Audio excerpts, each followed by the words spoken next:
दानापुर दियारा के पीपा पुल पर लगातार जाम रहता है, जिसकी वजह से लोगों को काफी मुश्किलात का सामना करना पड़ता है। अब इस समस्या को देखते हुए कृषि मंत्री रामकृपाल यादव ने पुल का जायजा लिया और अधिकारियों को बहुत जल्द स्थायी समाधान निकालने के अहकाम भी जारी कर दिए हैं। तो वहीं मीडिया से बातचीत करते हुए लोगों की दिक्कतें सुनी और उन्हें यकीन दिलाया कि जल्द ही ट्रैफिक व्यवस्था सुधार कर जाम से राहत दिलाई जाएगी।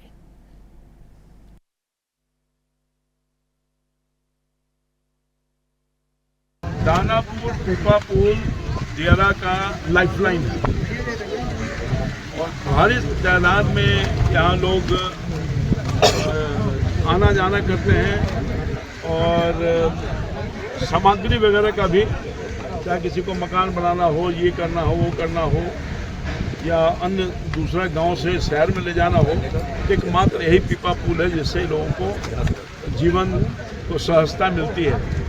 इन दिनों मैंने देखा कि साहब पुल जो है पीपा पुल, उसमें कुछ गड़बड़ी है, लोगों को आने जाने में दिक्कत हो रही है, दुर्घटना का भी चांसेस हो सकता है। और ख़ास तौर पर आप लोगों को धन्यवाद देना चाहते हैं ताकि आप लोगों ने हम सब लोगों का नज़र खोलने का काम, शासन सरकार सबका, और हम आए हैं यहाँ के प्रतिनिधि होने के हैसियत से, हम आते भी रहते हैं। यहाँ जो कटाव हो रहा था, ये कटाव को रोकने में मेरी महत्वपूर्ण भूमिका है। अभी भी कटाव से लोग बच गया, तो लगातार हम संपर्क में रहते हैं। तो मैं आया, देखा, निश्चित तौर पर अभी तो ठीक कर दिया है प्रशासन ने। जो पुल निर्माण निगम के अधिकारी हैं वो भी मेरे साथ हैं, तो अभी तो कुछ ठीक ठाक कर दिया है, मगर अभी भी गड़बड़ी है। इस गड़बड़ी को दूर करने के लिए मैंने कार्यपालक अभियंता को कहा है कि जहाँ जहाँ आपको लगता है, स्वयं आपने निरीक्षण किया मेरे सामने, तो जहाँ जहाँ गड़बड़ी है उसको ठीक करिए ताकि आने जाने में लोगों को असहूलियत ना हो, सहूलियत मिले। और ख़ास तौर पर गंगा के उत्तर साइड का जो इलाका है, जहाँ दियारा के लोग चढ़ते हैं, तो वहाँ पर ईंट सोलिंग का काम होता रहा है, पर ईंट सोलिंग टिकता नहीं है बहुत ज़्यादा, क्योंकि हैवी व्हीकल्स रहता है, लोडेड रहता है सामान, तो उजड़ जाता है। तो मैंने कहा यहाँ के एमडी साहब को, लोगों के सुझाव पर, यहाँ के लोगों के सुझाव को कि ढलैया करवा दीजिए। पीसी लोक जनशक्ति पार्टी रामविलास के सांसद शांभवी चौधरी ने सीएम नीतीश कुमार के इस्तीफे और उनके राज्यसभा जाने के बारे में अपनी राय रखी। पत्रकारों से बातचीत में शांभवी ने कहा कि ये उनका अपना फैसला है और हम उनके फैसले के साथ हैं। वे बिहार के हमेशा चहेते बने रहेंगे। नीतीश कुमार के इस्तीफे पर अशोक चौधरी, जो शांभवी चौधरी के पिता है, उनके रोने का भी एक वीडियो वायरल हुआ, उसके बारे में भी शांभवी चौधरी ने बातचीत की। मेरे पिताजी उनको राजनीति में अपना मानस पिता, राजनीतिक पिता माने थे और हमारे परिवार के लिए वो सिर्फ नेता नहीं बल्कि परिवार के एक मुख्य सदस्य थे, अभी भी हैं। और भले ही वो राजनीति से जा रहे हैं, पर बिहार उनके योगदान को कभी नहीं भूलेगा। उनको हमेशा बिहार महिला सशक्तिकरण के लिए, न्याय के लिए, सामाजिक न्याय के लिए और समानता के लिए, ऐतिहासिक बिहार को वापस से उसका गौरव लौटाने का अगर किसी नेता ने काम किया तो वो हमारे माननीय मुख्यमंत्री श्री नीतीश कुमार जी हैं। और भले ही वे उनका निर्णय था कि वो राज्यसभा के सदस्य बनना चाहते हैं और बिहार की राजनीति से दिल्ली की राजनीति में जाना चाहते हैं, पर वो हमेशा ही बिहार के बेटे रहेंगे। बिहार की राजनीति से भले ही वो राज्यसभा जाना चाहे, पर बिहार की राजनीति से वो दूर नहीं हो सकते। हम सबके वो प्रेरणा है और हमेशा रहेंगे। बिहार के मोतिहारी जिले में एक बार फिर जहरीली शराब ने कहर बरपाया है। तुर्कोलिया इलाके में संदिग्ध हालात में हुई मौतों का आंकड़ा बढ़कर अब 4 हो गया, जबकि कई अन्य लोग अभी भी कई अस्पतालों में जिंदगी और मौत की जंग लड़ रहे हैं। इस गंभीर लापरवाही को देखते हुए एसपी स्वर्ण प्रभात ने तत्काल प्रभाव से तुर्कोलिया थानेदार उमाशंकर मांझी को सस्पेंड कर दिया। पुलिस की विशेष टीमें पूरे इलाके में छापेमारी कर रही है। प्रशासन ने मुकामी लोगों से अपील की है कि जो लोग बीमार हैं वे डरे नहीं और इलाज के लिए सामने आए ताकि उनकी जान बचाई जा सके।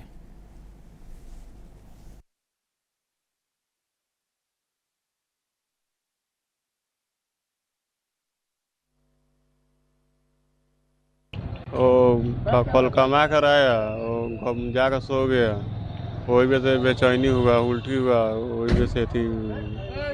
इलाज हो रहा है? इलाज इधर ले आया, उधर से घर पर से तो इलाज हुआ, इधर डेट हो गई। क्या नाम था? परीक्षण में शराब पीते थे? पीते थे। अभी तो 4 लोगों की मृत्यु हो चुकी है। कुछ लोगों की पोस्टमार्टम हुई है। एक आध तो पहले वो खुद डिस्पोज कर दिए थे सुबह सुबह, तो उनका पोस्टमार्टम नहीं हो पाया है। बाकी 3 का पोस्टमार्टम हम लोग करवा रहे हैं। एक का पोस्टमार्टम प्रमोद यादव को करके रात में ही परिजन को सौंप दिया गया था। उनकी तरफ से आवेदन भी आया, वो FIR हो चुका है। और उसमें जिन पर आरोप लगा है तो हीरा लाल राय हैं, उनको अरेस्टिंग हो गई है। एक जम्बू बैठा है, उनकी भी अरेस्टिंग हो गई है। और एक और भी मतलब 12-15 लोगों की अरेस्टिंग अभी तक हुई है। तो परिजनों के द्वारा या जो घायल व्यक्ति हैं उनके द्वारा बताया गया जिसका नाम, उन सब की अरेस्टिंग हो चुकी है। और उसमें एक चौकीदार को भी डिटेन किया गया है ना, तो उनको भी संलिप्तता अगर होगा तो उनको जेल हम लोग भेजेंगे। 6 लोग अभी इलाजरत हैं, जो 2 हैं ये मदन राज हॉस्पिटल में यहाँ पर ही मोतिहारी में, और 3 लोग रेफ़र हो गए हैं मुजफ्फरपुर। तो उनका हालत वहाँ से पता करके बताएंगे। एक राजेंद्र यादव हैं जो सदर हॉस्पिटल में भर्ती हैं, जिनको देखने के लिए हम लोग आए हुए हैं। अब बाकी 7 लोग हैं जो इलाज करवाए हैं और वो सुरक्षित हैं, वो घर चले गए। हाँ, अभी प्रथम दृष्टिया तो यही लग रहा है कि शराब की सेवन किए हैं ये लोग। हाँ, चेन पकड़ा गया है। इस चेन में हो सकता है और लोगों का नाम जुड़े, तो उसको हम लोग कार्रवाई करेंगे। लेकिन जो फर्स्ट मतलब स्टेप में जिनसे ये माल खरीदे हैं। तो शराबबंदी वाले बिहार में अगर जहरीली शराब पीकर 4 लोगों की मौत हो जाए तो जाहिर तौर पर सरकार पर सवालिया निशान जरूर उठेंगे। अब बिहार सरकार डैमेज कंट्रोल के लिए ग्रामीण विकास और परिवहन मंत्री श्रवण कुमार, JDU सांसद कौशल कुमार अब बिहार शरीफ के इस प्रखंड में पहुंचे, जहां उन्होंने पीड़ित परिवारों के बीच एक वितरण किया। इस दौरान मोतिहारी जहरीली शराब कांड को लेकर पूरे बिहार में सियासत तेज हो गई है। एक तरफ विपक्ष इस मुद्दे पर राज्य सरकार को घेरने में जुटा है, तो वहीं सत्ता पक्ष सरकार के फैसले और शराबबंदी कानून का बचाव करता नजर आ रहा है। ग्रामीण विकास और परिवहन मंत्री श्रवण कुमार ने शराबबंदी को सही ठहराते हुए कहा कि महात्मा गांधी के विचारों से प्रेरित होकर CM नीतीश ने यह ऐतिहासिक फैसला लिया था। उन्होंने कहा कि राज्य की आधी आबादी यानी महिलाओं की मांग पर यह फैसला लिया गया था और इसके अच्छे रिजल्ट भी सामने आए थे।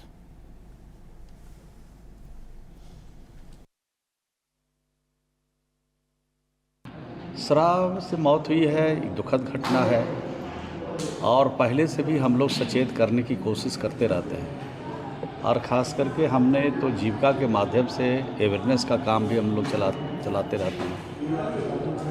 लेकिन अगर कोई जानबूझ के जहर खा रहे हैं, जहर पी रहे हैं, तो उनको कैसे रोका जा सकता है? रोका तो उनको जा सकता है जिनको जानकारी नहीं है। तो वो जानकारी दे करके हम लोगों को अवेयर कर चुके हैं इस राज्य में, और इस तरह के कृत्य करने वाले को चिन्हित किया जाएगा और चिन्हित करके उन पर कार्रवाई की जाएगी। और पहले से भी इस धंधे में लगे लोगों के खिलाफ कार्रवाई हुई है और भी कार्रवाई तेज करने की आवश्यकता है। शराब से मौत हुई है, एक दुखद घटना है और पहले से भी हम लोग सचेत करने की कोशिश करते रहते हैं। और ख़ास करके हमने तो जीविका के माध्यम से अवेयरनेस का काम भी हम लोग चलाते रहते हैं। लेकिन अगर कोई जानबूझ के जहर खा रहे हैं, जहर पी रहे हैं, तो उनको कैसे रोका जा सकता है? रोका तो उनको जा सकता है जिनको जानकारी नहीं है।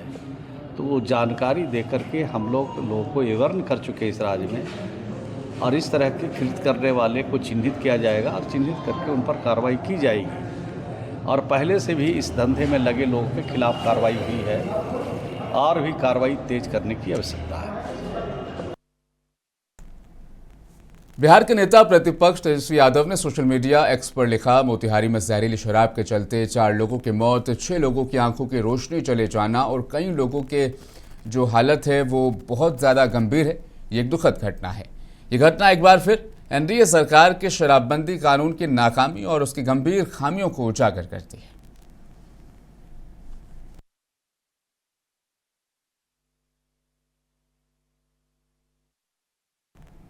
तो बिहार के मोतिहारी में जहरीली शराब पीने से 4 लोगों की मौत के बाद हड़कंप मचना तय था और हालात भी इसी तरह के नजर आ रहे हैं। इस शराब कांड पर मीडिया से बात करते हुए केंद्रीय मंत्री चिराग पासवान ने कहा कि ना तो प्रशासन की नाकामी और ना ही सरकार की चूक, असामाजिक तत्वों को पकड़ना बेहद जरूरी है। हम उन पर सख्त कार्रवाई करेंगे। विषय ये हमेशा से चिंता का विषय रहा है। कई बार कई ऐसे असामाजिक तत्व हैं जो व्यक्तिगत लाभ के लिए जहरीली शराब का निर्माण अवैध तरीके से करते हैं और या फिर सीमावर्ती इलाकों से उसका आयात करते हैं। ऐसे में लगातार कई बार हम लोगों ने भी इसके ऊपर चिंता जताई है कि एक बार शराबबंदी के पीछे की सोच सही सोच है, जायज़ सोच है, पर उसकी आड़ में जिन लोगों ने इस अवैध व्यवसाय को शुरू कर रखा है उन लोगों पे फंदा कैसे कसा जाए, शिकंजा कैसे कसा जाए, इसके ऊपर एक चर्चा मंथन होना जरूरी है। देखिए, जहरीली शराब का विषय ये हमेशा से चिंता का विषय रहा है। कई बार तो एक बार फिर बिहार में जहरीली शराब ने अपना कहर बरपाया हुआ है। इस घटना ने राज्य में लागू शराबबंदी कानून पर एक बार फिर गंभीर सवाल खड़े कर दिए। घटना के बाद अब राजनीतिक बयानबाजी भी तेज हो गई है। पूर्णिया से निर्दलीय सांसद पप्पू यादव, उन्होंने बिहार सरकार पर जमकर तीखा हमला बोला है। उन्होंने कहा कि शराबबंदी के बावजूद राज्य में घर घर पर शराब की बिक्री हो रही है और नशे का दायरा लगातार बढ़ता जा रहा है। पप्पू यादव ने इल्जाम लगाया कि जहरीली शराब के इस कारोबार में माफियाओं के साथ साथ कुछ पदाधिकारियों की भी मिलीभगत है। उनके मुताबिक इस अवैध धंधे से करोड़ों रुपए की कमाई की जा रही है और आम लोगों की जान से खिलवाड़ हो रहा है।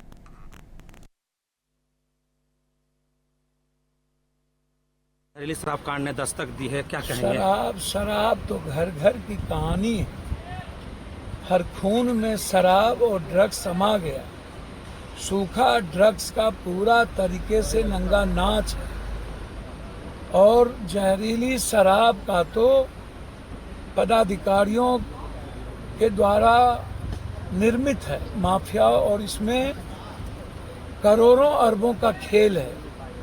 लोगों की जिंदगी जहरीली शराब से ही जाती है। इंग्लिश शराब से तो उसके दौलत जाते हैं। जिंदगी जो है वो जाते हैं जहरीली शराब से। और जहाँ जहरीली शराब मिलता है, बिकता है, वहाँ अविलंब वहाँ के थाना प्रभारी को डिस्चार्ज करना चाहिए, FIR लॉन्च करना चाहिए, 302 का मुकदमा दर्ज करना चाहिए और DSP पर भी कार्रवाई करनी चाहिए।